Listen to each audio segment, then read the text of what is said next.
Si je meurs, le peuple se réveillera. Cette phrase a scellé le destin de l'Algérie.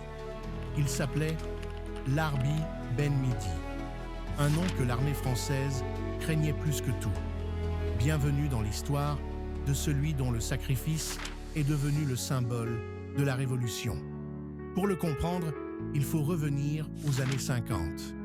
Il est l'homme du terrain, l'architecte de la fameuse bataille d'Alger, et avant tout, un intellectuel qui croyait que la lutte se gagnerait dans les esprits. Ben Midi est l'un des 6 chefs historiques qui ont déclenché l'insurrection du 1er novembre 1954. En 1957, alors que la tension est à son comble et que la chasse à l'homme fait rage dans la Casbah, le piège se referme.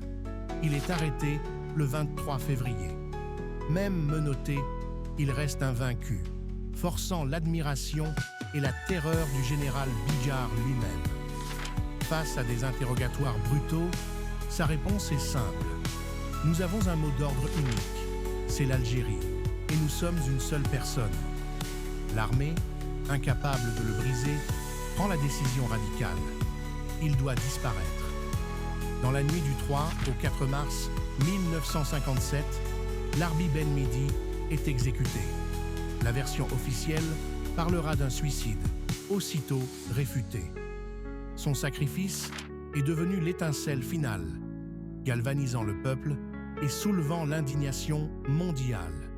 Ce n'était plus une guerre de guérilla, c'était une guerre de symboles, et celui de Ben Midi était plus puissant que n'importe quelle bombe. L'histoire de Ben Midi n'est qu'un aperçu des sacrifices qui ont mené à l'indépendance. Abonne-toi pour plonger dans d'autres chapitres majeurs et méconnus de l'histoire algérienne et nord-africaine.